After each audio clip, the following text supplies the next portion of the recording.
daycare where she picked him up at 9 o'clock that morning, she decided to run her own personal errands. She went to a restaurant.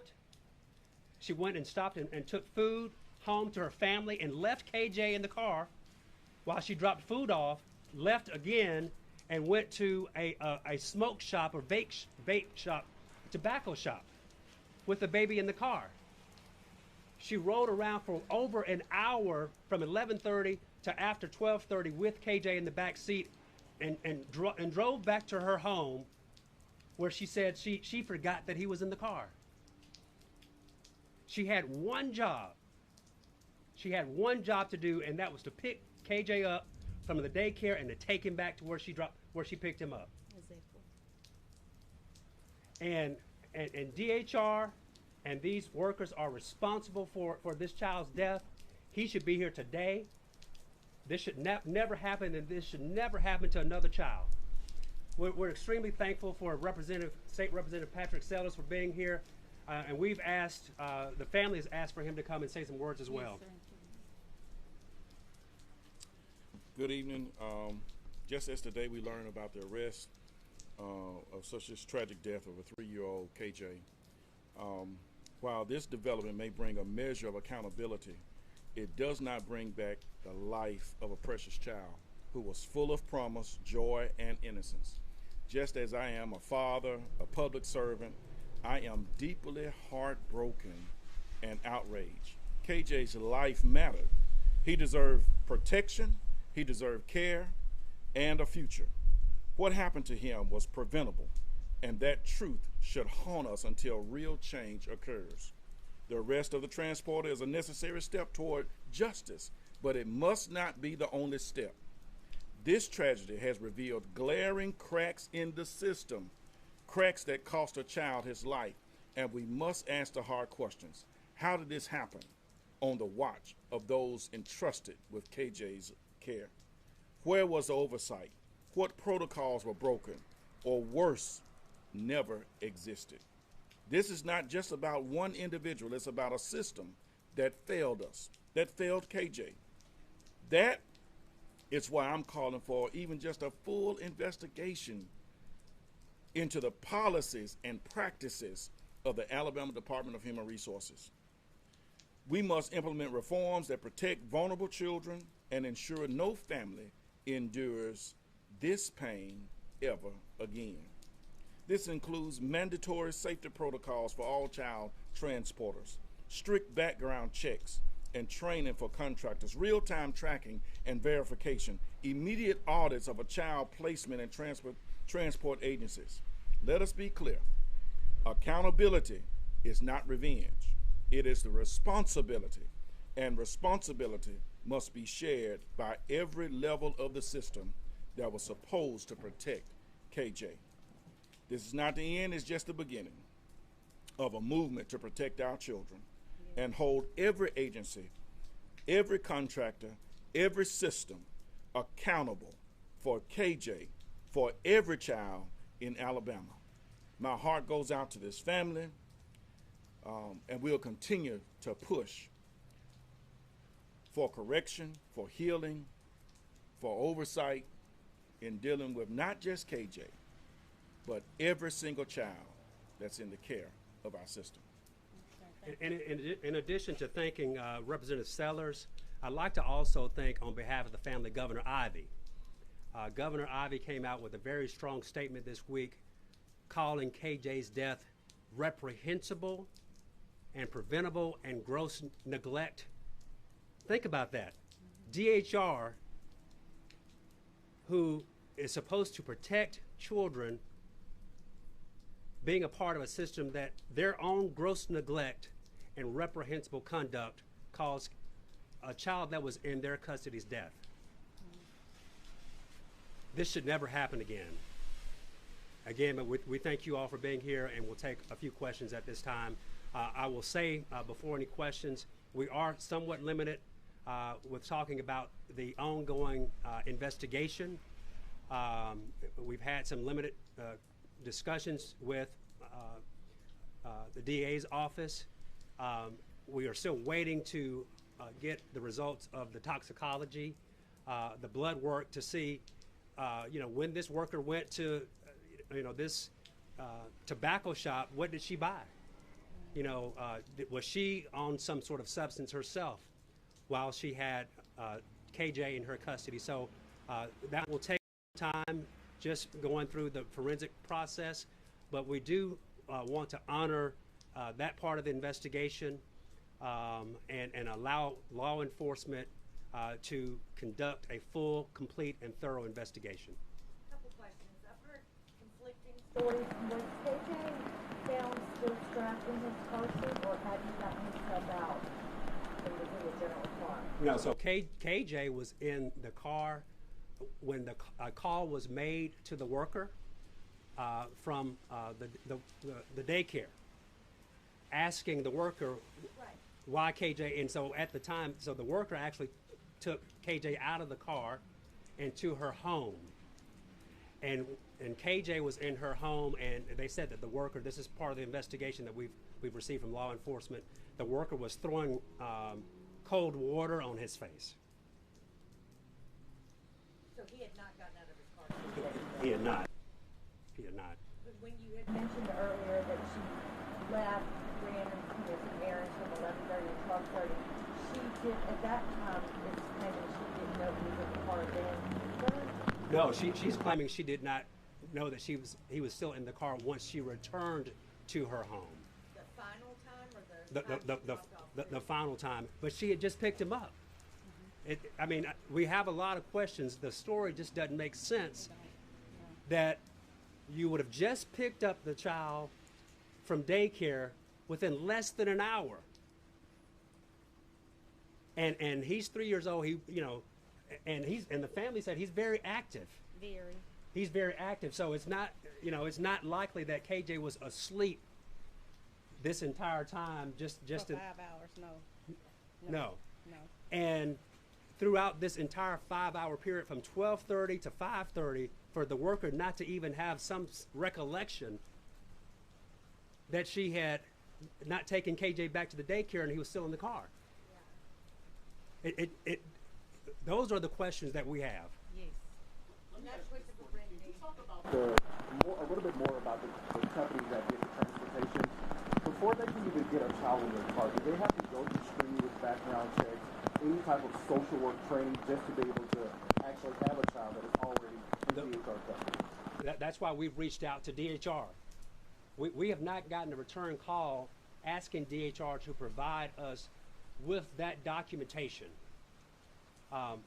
With parents, if a child is going to be given over to the custody of a family member or a foster parent, DHR requires a very stringent home visit, site visit, to make sure that everything is proper and safe in your home. We would expect for them to have done the same thing with this company. But we know now that wasn't done, because there's no way that KJ could have been riding in this car with illegal tint on it and allowed to be transported by this worker. You talked about Covenant Services Transportation. They've had other complaints. Do they just cover Birmingham, Jefferson County, or the entire state for DHR? Again, we've asked for a copy of any agreements between DHR and Covenant Services. I know State Representative Sellers has also sent a letter to DHR and has not gotten a response yet. Question for Brittany. Yes, ma'am. A couple questions. First of all, just tell me what KJ's relationship was with you and his parents, because I know he's been in the foster care since birth. How close was that relationship? Yes. And I do want to correct one thing. He have not been in foster care since birth. But I personally have a great relationship with KJ. And KJ just was a child full of life. He enjoyed playing. He loved on you, you love on him. He's very smart. He can sing his ABCs. He know all his numbers. He make friends everywhere he go. And with his relationship with his parents, he loved them the same. He enjoyed seeing them. Yeah. And just like it's heartbreaking for the mom and the dad, because they're not going to see him again. What kind of relationship did you have with the foster family also? 'Cause They, you know, DHR don't let us have a relationship with them, but they have reached out since this happened. I mean, I'm sure they're heartbroken too. Yes, right? ma'am. Yes, ma'am. Yes. And then just talk a little bit about the vigil tonight. How you KJ was up there. Yes, ma'am. Just like the community, they already been showing up and supporting the family and I, and showing love for KJ. We want that to continue, and we want you to stand in the fight while this case is continuing to be investigated. Tonight, we're gonna speak only about KJ. We want you guys to know a little bit more insight about him. You know, what he liked it, what he enjoyed. You'll get to come out and see kid-friendly environment. You know, what he should have still been able to embrace it in his childhood.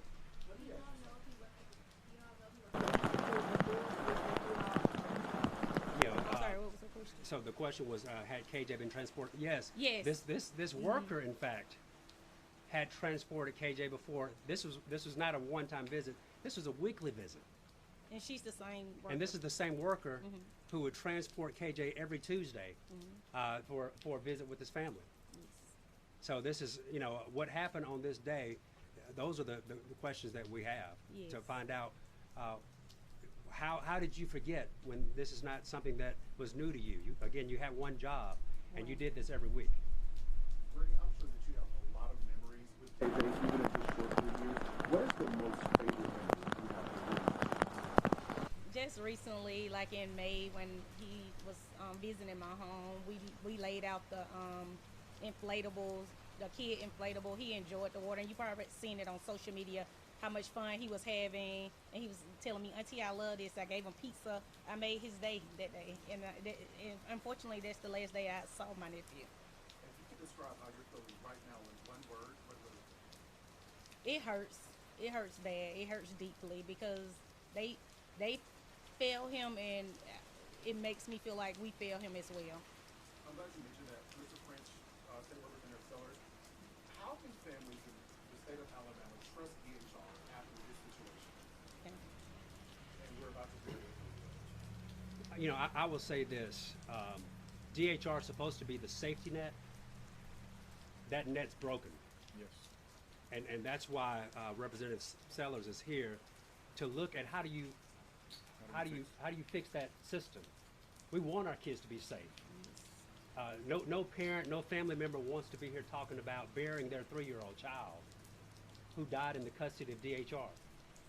And so whatever, and we're calling on all of our elected officials and our state legislators and the governor to help fix the system, whether it's funding, whether it's overworking or shortage of workers, whatever it needs to be done to protect our children. They deserve better.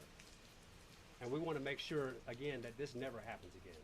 Yes. Did the state pay for the funeral? No, the family had to pay for the funeral. Yes. Even though he was in state custody? We have not heard from DHR. No one has reached out to us from DHR. There was a phone call with the worker, the driver, to the Yes. father, trying to explain away. That's the only person who's reached out to the family, but no one on behalf of DHR. I think she could. Again, though, the state's responsible for his care. So why are they not paying for the funeral? I don't know. What do you think that says? I know you all have a lawsuit, but what do you think? That says that you all hadn't heard from them and are paying for the funeral. To me, it shows the lack of accountability. That there was a statement that was put out by DHR saying that this company was a third-party vendor of DHR, that this worker did not work for them, essentially. But they're the ones that selected this company. Yes. Yes. KJ would not have been with this company, would not have been with this worker, but for the fact that he was in DHR's custody and they placed him with this company. He didn't have a choice. Right. He didn't. The family didn't have a choice. Think about that. You don't have a choice, and then you get a call saying that your child has died in a car in the extreme Alabama heat in the summer. I mean, that's a nightmare. If a family child is already involved with DHR, that's already a hard. Should the state be relying on third-party vendors to help carry out that work? I think that's a policy question. Yeah, that is a policy question, and that's one of those questions that we're asking. And we're also looking into what level of oversight that should have been or needs to be ongoing for DHR. Regardless of whether it's a third-party vendor, DHR is still liable and responsible. It's every child is in the care of DHR. Yes.